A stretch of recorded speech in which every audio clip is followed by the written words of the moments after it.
Hello everyone, I welcome you all in my YouTube channel. So in this video, we will start our next chapter. We can say that, and the name of chapter is statistical thermodynamics, right? तो इस chapter में जो है हम statistical thermodynamics जो है इसको study करने जाएंगे। अब पहले देख लेते हैं इस चैप्टर में हमने पढ़ना क्या है। सबसे पहले तो बेसिक जो है टर्मिनोलॉजीज़ है आपके पास, जैसे प्रोबेबिलिटी है, फेज स्पेस है, माइक्रो एंड मैक्रो स्टेट्स क्या होती है, थर्मोडायनेमिक प्रोबेबिलिटी देखेंगे हम वो होती क्या है, राइट। स्टैटिस्टिकल वेट, असेंबली हो गया, एंसेंबल हो गया, मोस्ट प्रोबेबल डिस्ट्रीब्यूशन। इंपॉर्टेंट जो है, जो ज़्यादा इंपॉर्टेंट है मैं कहूँगा यहाँ से, वो रहेगा आपके पास ये मैक्सवेल बोल्ट्जमैन डिस्ट्रीब्यूशन, ठीक है। एम बी स्टैटिस्टिक्स भी हम इसको बोल सकते हैं, और क्वांटम स्टैटिस्टिक्स, ये आपके पास जो मैक्सवेल बोल्ट्जमैन स्टैटिस्टिक्स है इसको क्लासिकल स्टैटिस्टिक्स भी बोलते हैं। अब जो क्वांटम स्टैटिस्टिक्स है इसमें दो आते हैं आपके पास, बोस आइंस्टाइन स्टैटिस्टिक्स और फर्मी डायरेक्ट स्टैटिस्टिक्स। तो यही इंपॉर्टेंट है यहाँ से। और हम देखेंगे हर स्टैटिस्टिक्स, चाहे वो एम बी स्टैटिस्टिक्स हो, चाहे वो बी ई स्टैटिस्टिक्स हो, चाहे वो एफ डी स्टैटिस्टिक्स हो, इनके लिए थर्मोडायनेमिक प्रोबेबिलिटी देखेंगे हम। बस इतनी ही चीज़ लग रही है मुझे जो ज़्यादा इंपॉर्टेंट है, वैसे यही ज़्यादा इंपॉर्टेंट है, राइट। यहाँ पे स्टिलिंग अप्रॉक्सीमेशन भी देखेंगे, एंड लैग्रेंज अनडिटरमाइंड मल्टीप्लायर, ये तो हम इसकी डेरिवेशन में ही यूज़ करते हैं। तो यहाँ से क्वेश्चन बनने के क्या चांसेस रहते हैं, डेरिवेशन काइंड ऑफ, ठीक है। तो let's start this chapter with the small introduction of statistical thermodynamics. तो हम स्टार्ट करते हैं यहाँ पर। तो होती क्या है स्टैटिस्टिकल थर्मोडायनेमिक्स, वो चीज़ अगर हम देखें यहाँ पर, सबसे पहले इंट्रोडक्शन की मैं बात करूँ, it is the branch of chemistry that connect the microscopic property such as energy, position, velocity या फिर मोमेंटम, और भी हो सकती है माइक्रोस्कोपिक प्रॉपर्टी। इन माइक्रोस्कोपिक प्रॉपर्टी को जो किसके साथ रिलेट करें, मैक्रोस्कोपिक थर्मोडायनेमिक प्रॉपर्टी या फिर मैक्रोस्कोपिक प्रॉपर्टी, जैसे कि प्रेशर, टेम्परेचर, वॉल्यूम, ठीक है, एन है आपके पास नंबर ऑफ पार्टिकल्स। तो हमने एक्चुअली स्टैटिस्टिकल थर्मोडायनेमिक्स में देखना क्या होता है, इनके बीच रिलेशन। तो जैसा कि आप एक रिलेशन से तो ऑलरेडी रूबरू हो चुके होते हो छोटी क्लासेस में, वो क्या है, एनर्जी का, energy equals to 3/2 kT, right. तो यहाँ पर आप एक चीज़ देखेंगे, अगर अगर आप यहाँ एक चीज़ देखेंगे, ये है एनर्जी, जो कि क्या है, माइक्रोस्कोपिक प्रॉपर्टी, जो कि क्या है, माइक्रोस्कोपिक प्रॉपर्टी। और ये जो टेम्परेचर है ये है आपका मैक्रोस्कोपिक प्रॉपर्टी। तो इनके बीच रिलेशन क्या चीज़ है, तो ये सारी चीज़ें हम यहाँ पर देखेंगे, राइट। यहाँ पर एंट्रोपी हो गया आपके पास, एंट्रोपी भी एक आपका मैक्रोस्कोपिक प्रॉपर्टी है, ठीक है। एक रिलेशन आपने देखा भी है कि वो एंट्रोपी वाला रिलेशन है, एस जो है वो किसके बराबर होता है आपके पास, K ln W। W क्या है आपके पास, थर्मोडायनेमिक प्रोबेबिलिटी।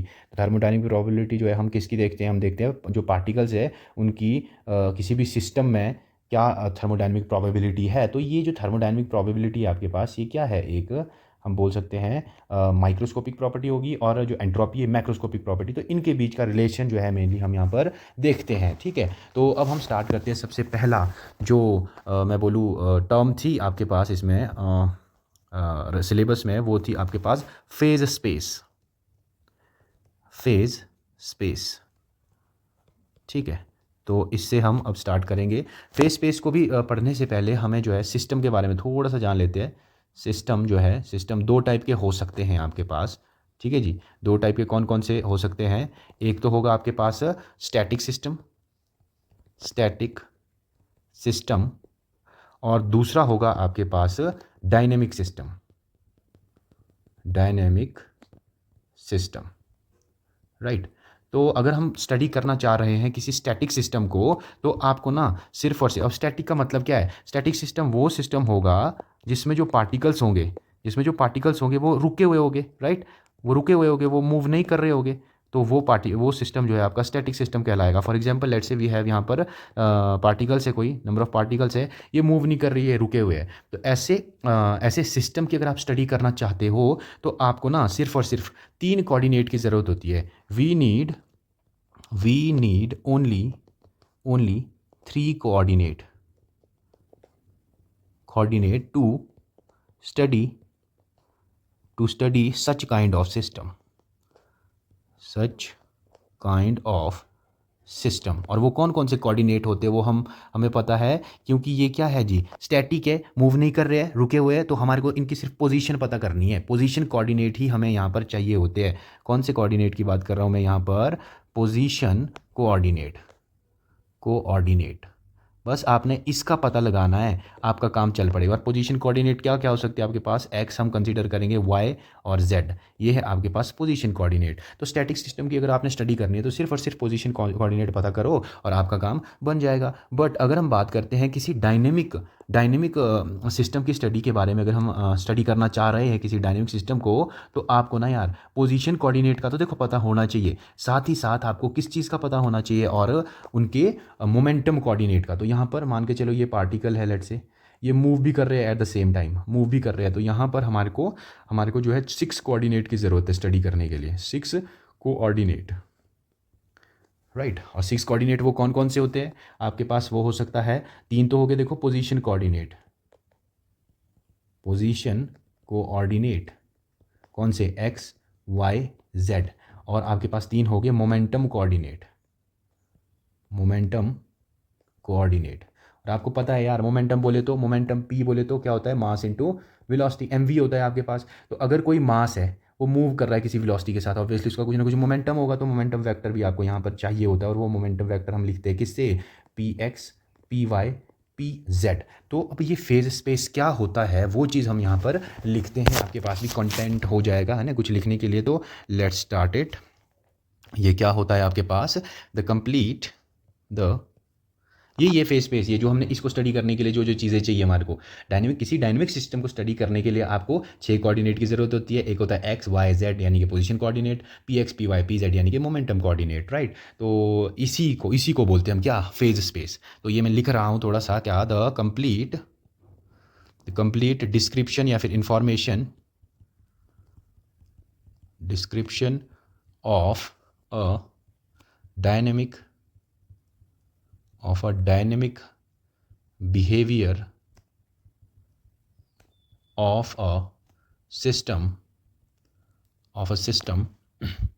needs, मैं यहाँ पर अपनी लैंग्वेज में लिख रहा हूँ ना, तो अगर थोड़ा सा ग्रामेटिकल मिस्टेक होएगा तो उसको इग्नोर आप कर लेना, right. Needs the knowledge of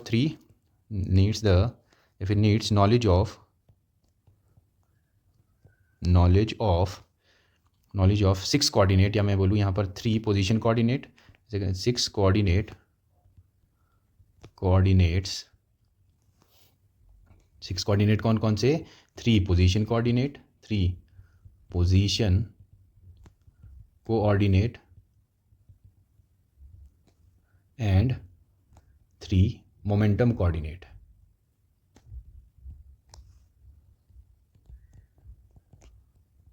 and 3 momentum coordinate. तो यही वाला स्पेस जिसमें कि आपके 3 पोजीशन कोऑर्डिनेट होता है, 3 मोमेंटम कोऑर्डिनेट होता है, यही मिलके एक स्पेस बनाता है, उसी को हम क्या बोलते हैं, आपका फेज स्पेस बोलते हैं। या मैं ऐसे करके बोलूँ यहाँ पर, the space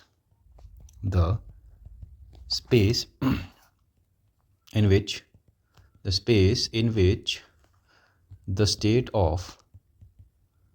state of the constituent particle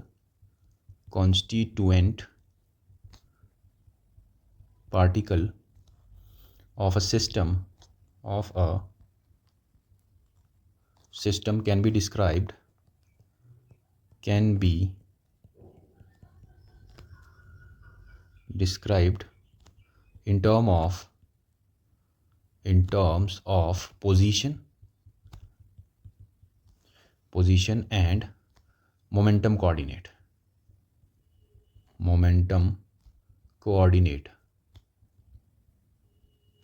is called phase space। तो ऐसा स्पेस जहाँ पर हमें अगर किसी सिस्टम के जो कांस्टेंट पार्टिकल है उनको स्टडी करना है, तो हमारे को 3 पोजीशन कोऑर्डिनेट की ज़रूरत पड़ती है, 3 मोमेंटम कोऑर्डिनेट की ज़रूरत पड़ती है। इसी स्पेस को हम क्या बोल देते हैं जी, आपका फेज स्पेस बोल देते हैं, राइट। तो ये एक जो है इमेजिनरी कॉन्सेप्ट है, इट इज़ इमेजिनरी, राइट। तो ये भी हम यहाँ पर थोड़ा सा देख लेते हैं। It is an imaginary 6 dimension space, 6 dimension space. So सो अगर किसी सिस्टम में आपके पास n नंबर ऑफ पार्टिकल है तो उस सिस्टम को डिस्क्राइब करने के लिए हमारे को कितने 6n कोऑर्डिनेट चाहिए होंगे, ठीक है। If it is an imaginary 6 dimension space, so if a system consist of n number of particles, n number of particles, then we need 6n coordinate to describe the dynamic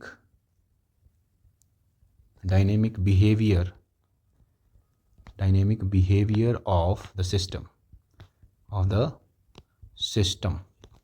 ठीक है। तो ये होता है आपका फेज स्पेस क्या, यही बना लेता हूँ मैं यहाँ पर एक आपका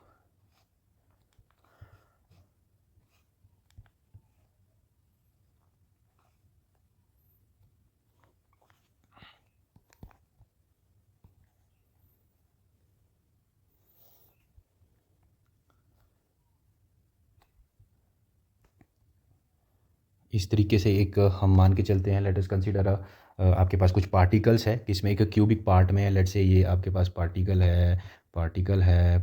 है इस तरीके से और they particle are in random motion. ये यहाँ को मूव कर रहा है, यहाँ को मूव कर रहा, मान के चलो ये यहाँ को मूव कर रहा है, ये यहाँ को मूव कर रहा है। तो अगर हम चाहते हैं इस पूरे सिस्टम का स्टडी करना ना, तो एक स्पेस होता है जिसको कि हम एक वॉल्यूम मान के चलते हैं ना। तो जो वॉल्यूम होता है dv, फेज स्पेस का जो वॉल्यूम होगा उसको हम कैसे रिप्रेजेंट करते हैं, dx dy dz, right. Change यहाँ पर बोल रहा हूँ मैं, जो चेंज होगा, change in volume of phase space, that will equal to आपका ये, और उसके बाद D P X D P Y D P Z, right. तो एक आपके पास यहाँ पर कितने, ये है आपके पास क्या, फेज स्पेस। तो अगर मान के चलो फेज स्पेस वैसे आएगा तो नहीं लिखने को, अगर आ जाता है बाई चांस तो इतना जो है सफिशिएंट है इसके बारे में, आई थिंक, राइट। तो नेक्स्ट जो चीज़ हम यहाँ पर अब देखेंगे वो रहेगा आपके पास माइक्रोस्टेट और मैक्रोस्टेट क्या चीज़ होती है, और ये इंपॉर्टेंट है जी। माइक्रोस्टेट और मैक्रोस्टेट जो है ये इंपॉर्टेंट हो सकता है, तो इसको हम समझते हैं अब।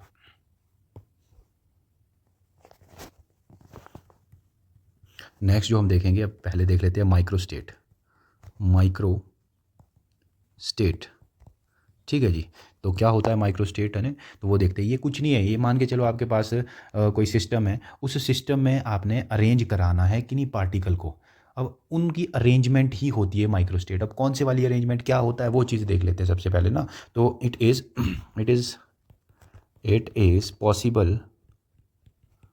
Possible arrangement of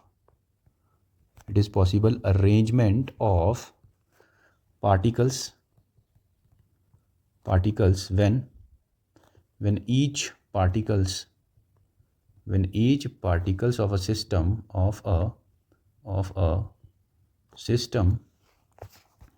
are distinguishable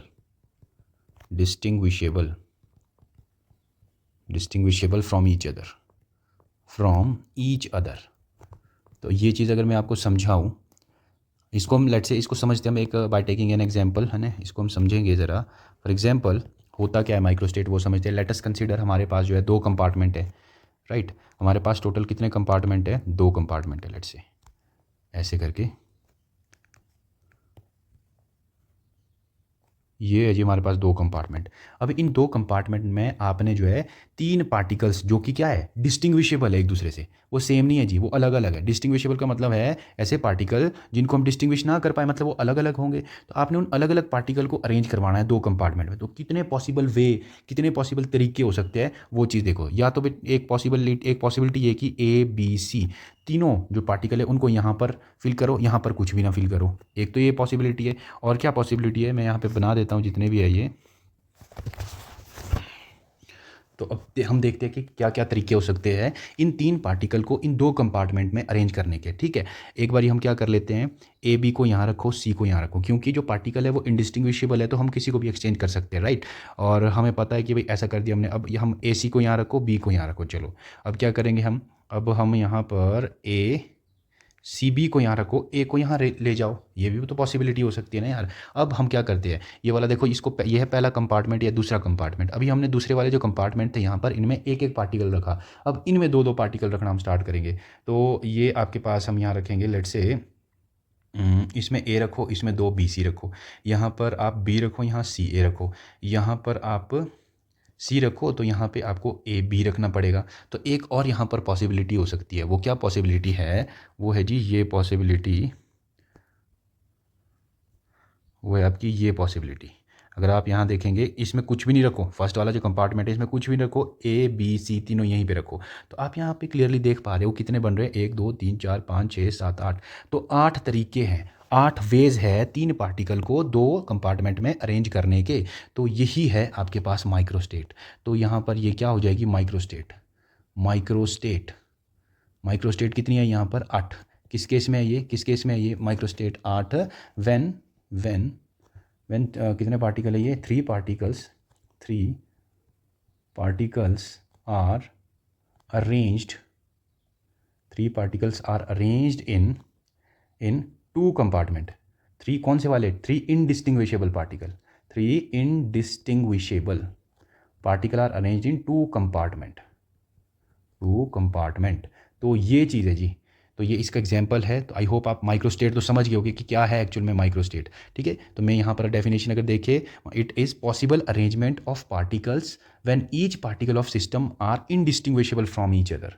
तो हमने पार्टिकल जो है जो कि इनडिस्टिंग्विशेबल है उनको अरेंज करना है, उनकी अरेंजमेंट ही क्या कहलाती है, माइक्रोस्टेट, राइट। बट अगर हम बात करते हैं यहाँ पर किसकी, मैक्रोस्टेट की, इसको क्या होता है, अगर मैं बात करूँ यहाँ मैक्रोस्टेट की कि मैक्रोस्टेट क्या चीज़ है, वो मैं अगर यहाँ पर बताऊँ आपको, नेक्स्ट हम देखेंगे macrostate. Macrostate,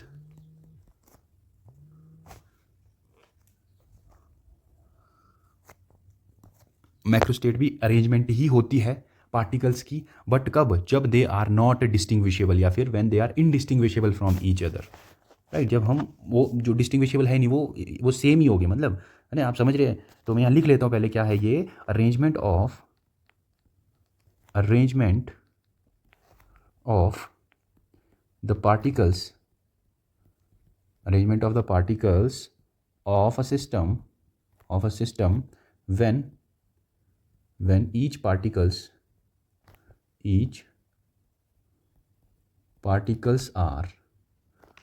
are not distinguishable from each other या फिर indistinguishable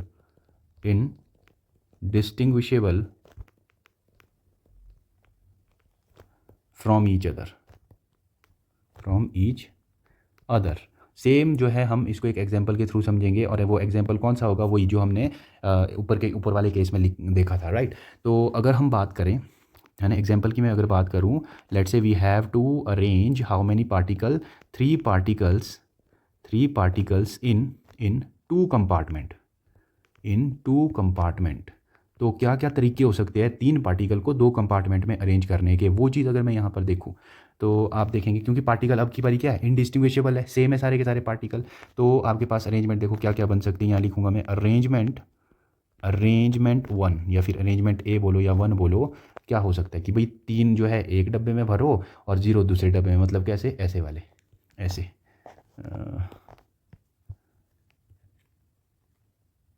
ज़्यादा ही बड़ा हो गया ये,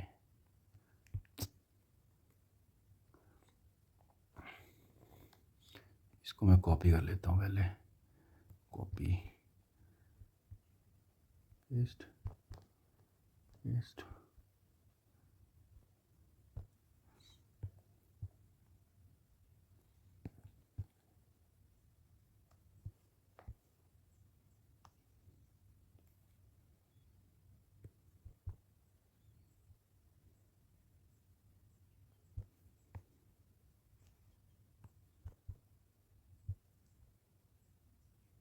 तो अगर हम यहाँ अरेंजमेंट्स की बात करें तो अरेंजमेंट 1 क्या हो सकता है कि भी यहाँ पर एक डब्बे में 3 भर दो, यानी कि ए बी सी, यहाँ पर 0।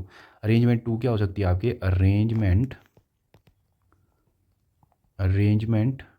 2 ये हो सकती है कि भाई आप पहले वाले में 2 भरो, दूसरे वाले में 1 भरो। जैसे कि हमने क्या देखा था, पीछे देखा था, यहाँ ए बी भर दिया, इधर सी, राइट। अब यहाँ ए सी, इधर बी, अब यहाँ पर आपके पास सी ए, इधर आपके पास सी ए नहीं, इधर आपके पास सी बी और इधर ए। तो यहाँ पर क्योंकि जो पार्टिकल है वो कैसे है, इनडिस्टिंग्विशेबल है, सेम है। सेम बोले तो ए बी की तरह होगा, और ए बी सी सेम हो गए। सेम हो गए तो अगर आपने यहाँ ए बी रखा, ए सी रखा, सी भी रखा, ये सारे इक्वली हो गए क्योंकि पार्टिकल सेम है। यहाँ पर भी वही पार्टिकल, यहाँ भी वही पार्टिकल, तो ये तीनों जो अरेंजमेंट होती है ये सेम होती है। तो इसको हमने एक ही काउंट करना होता है, इसको हमने एक ही काउंट करना होता है। नेक्स्ट है हमारे पास अरेंजमेंट नंबर 3। ये क्या हो सकता है कि भाई एक यहाँ पे दो, दो यहाँ वाले पे दो, मतलब आप इसका जस्ट उल्टा कर लो, उल्टा सी ए बी कर दो, यहाँ बी ए सी कर दो, यहाँ पर ए, यहाँ सी बी कर लो। तो ये भी सारे सेम ही हो गए। क्यों हो गए सेम, क्योंकि यहाँ पर जो पार्टिकल्स है वो कैसे है, इनडिस्टिंग्विशेबल है, मतलब सेम है। सेम है तो फिर ये सारा सेम ही होगा, एक ही अरेंजमेंट हम इनको कंसिडर करेंगे। और तीसरी अरेंजमेंट क्या हो सकती है, तीसरी जो अरेंजमेंट होगी आपके, सॉरी चौथी अरेंजमेंट होगी वो होगी 0 3। पहले वाले में 0, दूसरे वाले में 3 पार्टिकल, ऐसे करके। तो ये है आपके पास क्या, मैक्रो स्टेट, इसको बोलेंगे हम मैक्रो स्टेट। तो कितनी मैक्रो स्टेट आई, मैक्रो स्टेट आपके पास 4 इसकी मैक्रो स्टेट आई है, 4 मैक्रो स्टेट। ठीक है। तो यहाँ पर अगर मैं बात करूँ, 3 पार्टिकल्स को जब आपने 2 कंपार्टमेंट में अरेंज करवाया, 2 कंपार्टमेंट में जब अरेंज करवाया आपने, तो जो माइक्रो स्टेट है, मैक्रो बोल देता हूँ पहले, जो मैक्रो स्टेट है वो कितनी आई, मैक्रो स्टेट आई जी आपके पास 4। मैक्रो स्टेट कितनी आई आपके पास, 4। कौन कौन सी, एक है आपके पास 3 0, एक है आपके पास 2 1, एक है आपके पास 1,2, एक है आपके पास 0,3। हमारे पास एक यहाँ पर फार्मूला होता है। कौन सा फार्मूला है, अगर आपके पास मान लो n नंबर ऑफ़ पार्टिकल दे दिया जाए, तो आपको बोला जाए कि भी बताओ माइक्रो स्टेट कितनी है इसकी, मैक्रो स्टेट कितनी है इसकी, simply by knowing the number of particles. तो उसके लिए एक फार्मूला है, इजी है, वो आपने ध्यान रखना है। क्या है, यहाँ पर इस चीज़ को हम नोट करके लिखेंगे। Let me change the colour. Note करके क्या लिखना है आपने, when n number of particles या फिर n particles are distributed in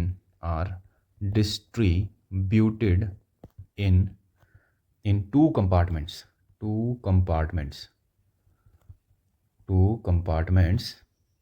then उसमें माइक्रो स्टेट कितनी होगी, माइक्रो स्टेट को निकालने का फार्मूला कितने हो गए, n+1 माइक्रो स्टेट होगी। और मैक्रो स्टेट की अगर हम बात करें, सॉरी माइक्रो नहीं होगी, माइक्रो स्टेट नहीं, मैक्रो स्टेट होगी इतनी, मैक्रो स्टेट कितनी होगी आपके पास, n+1 मैक्रो स्टेट होगी, और 2 की पावर n जो है माइक्रो स्टेट होगी। जैसे कि यहाँ पर हमने देखा भी था, हमने जो है 3 पार्टिकल को अरेंज किया था 2 कंपार्टमेंट में, 2 कंपार्टमेंट। ठीक है। तो हमने ये जाना था कि उसमें जो माइक्रो स्टेट थी, माइक्रो स्टेट कितनी थी जी, 8 थी ना। तो कितने पार्टिकल से अपने, 2 पार्टिकल है ना, n पार्टिकल बोलते 2 पार्टिकल्स, सॉरी 3 पार्टिकल थे, 3 पार्टिकल। तो ये हो जाएगी 2 की power 3, 2 into 2 that is equals to 8। जबकि अगर मैं मैक्रो स्टेट की बात करूँ, मैक्रो स्टेट, तो ये कितनी होगी, n+1, यानी कि 3+1, जो कि कितना है, 4। तो ऐसे करके भी आप निकाल सकते हैं। ये कब है, जब सिर्फ 2 कंपार्टमेंट में ही डिस्ट्रीब्यूट करे जा रहे हो पार्टिकल, उस वक्त के लिए ये वैलिड होंगे ये दोनों फार्मूलाज, अदरवाइज नॉट, राइट। तो ठीक है, तो यहाँ तक हमने जाना माइक्रो स्टेट के बारे में, मैक्रो स्टेट के बारे में। अब हम देखेंगे थर्मोडायनेमिक प्रोबेबिलिटी क्या होती है।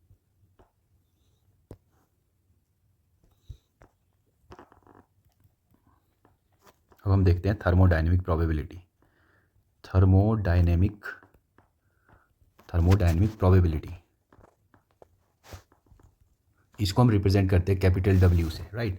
कैपिटल W से जो है हम इसको रिप्रेजेंट करेंगे। अब हम ये होती क्या है कि भाई एक मैक्रो स्टेट जो है, मैक्रो स्टेट, उसके अंदर कितने फर्दर और माइक्रो स्टेट आ रही है। जैसे कि हमने यहाँ देखा था, ये है आपकी क्या, मैक्रो स्टेट। तो इस मैक्रो स्टेट में कितनी अंदर माइक्रो स्टेट्स है, इसमें जो आपके पास मैक्रो स्टेट है, इसमें कितनी माइक्रो स्टेट्स थी, 3। तो ये जो नंबर आया 3, इसी को बोलते हैं हम क्या, थर्मोडायनेमिक प्रोबेबिलिटी। तो मैं यहाँ पर लिख लूँ इसको अगर, तो ये क्या होगा आपके पास, ये होगा number of micro state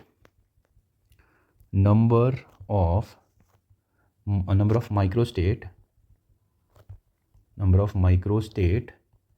in a given macrostate is called thermodynamic probability,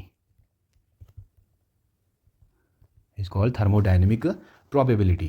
तो याद रखना ये चीज़, ठीक है। और इसको हम किससे रिप्रेजेंट करते हैं? W से रिप्रेजेंट करते हैं। जैसे कि एग्जांपल भी आप यही दे देना, सेम एग्जांपल चलेगा। एग्जांपल दे देना आप क्या, कि यही कि लेट अस कंसीडर कि भाई we have to arrange 2 particles in 3 compartment when they are distinguishable from each other, right. When they are distinguishable, ये जरूर मेंशन करना, when they are distinguishable from each other, when या फिर if 3 distinguishable distinguishable, if 3 distinguishable particles are distributed in 2 compartment, then तो यहाँ पर हम लिख लेंगे, यहाँ पर मैं लिखूँगा मैक्रोस्टेट लिखूँगा, यहाँ मैक्रोस्टेट, ठीक है। और यहाँ पर मैक्रोस्टेट क्या क्या बनी थी, अगर हम 3 डिस्टिंग्विशेबल पार्टिकल को अरेंज करें। एक तो देखो ये हो सकती है कि 3 एक कंपार्टमेंट में, दूसरे में 0, या फिर 2 इस कंपार्टमेंट में, इसमें 1, या फिर एक इस कंपार्टमेंट में, 2 इस कंपार्टमेंट में, ऐसे करके, राइट।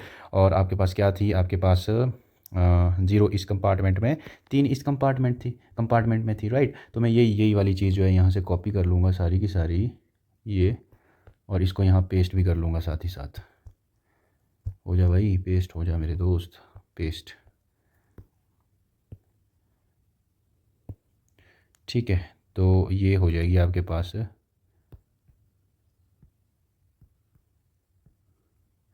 तो ये है आपके पास क्या ये है आपके पास क्या, मैक्रोस्टेट, जो ये लिखी यहाँ पर, ये है मैक्रोस्टेट्स।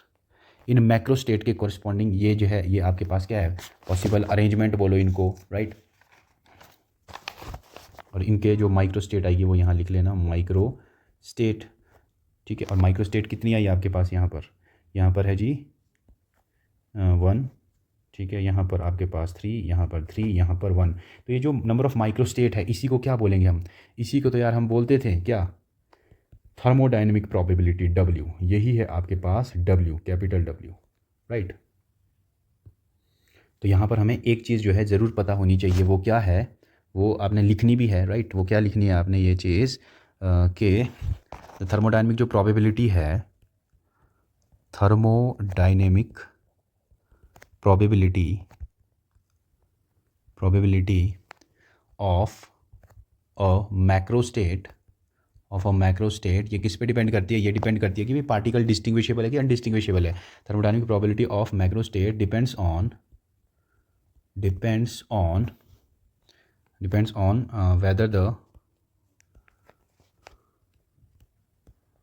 whether the particles are distinguishable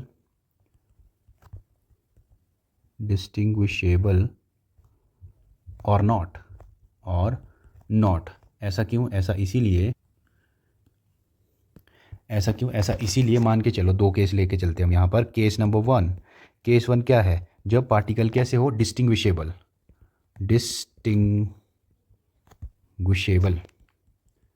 जब पार्टिकल हो आपके डिस्टिंग्विशेबल, तब क्या रहेगा, तब हमने अभी देखा ऊपर ये सारी चीज़ें, क्या चीज़ें देखी, जो मैक्रोस्टेट आपकी कौन सी थी, 3 मैक्रोस्टेट थी, उसके कोरिस्पॉन्डिंग कितने आपके माइक्रोस्टेट थी, 1।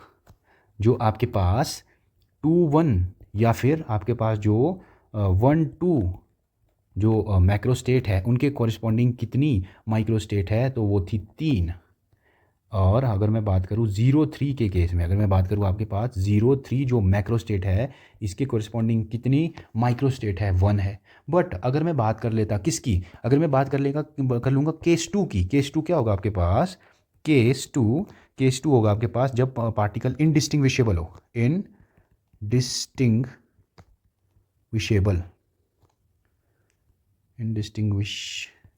हो, तो उस केस में हमें पता है यार, उस केस में हमें पता है कि भाई चाहे 3 0 हो, चाहे 2 1 हो, चाहे 1 2 हो, चाहे 0 3 हो, इसके कोरिस्पॉन्डिंग जो माइक्रो स्टेट आएगी वो कितनी आएगी, 1, इसके भी 1, इसके भी 1, इसके भी 1, राइट। ऊपर शायद मैंने आपको ये गलत, हाँ, ये माइक्रो स्टेट जो है ये किसके लिए है जी, ये किसके केस में आएगी माइक्रो स्टेट आएगी आपके जब पार्टिकल कैसा हो, जब पार्टिकल डिस्टिंग्विशेबल हो। बट यहाँ पर हमने पार्टिकल जो है इनडिस्टिंग्विशेबल लिया था, ठीक है। यहाँ पर लिखा नहीं मैंने, यहाँ पे 3 पार्टिकल है, वो कैसे हो, indistinguishable, indistinguishable.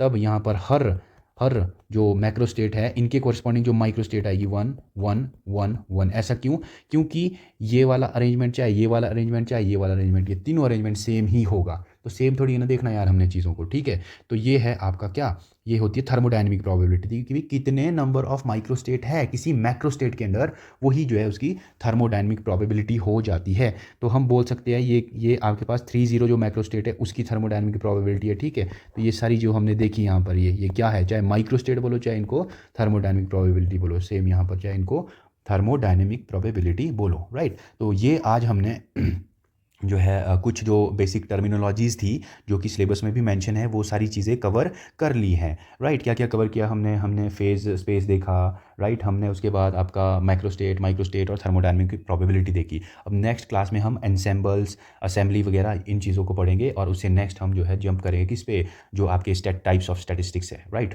Thank you very much, I hope आप समझे होंगे। अगर आपको थोड़ा भी बेनिफिशियल या फिर थोड़ी भी हेल्प हो रही हो मेरी वीडियो से तो please do subscribe my YouTube channel, video को लाइक करें। इस तरीके से जो है हमारी वीडियो आगे रिकमेंड होगी, राइट। और ज़रूर अपना फीडबैक दे कि क्या इम्प्रूव करना है, क्या कैसे, वो सारी चीज़ आप जो है कमेंट सेक्शन में लिख सकते हैं। Thank you very much.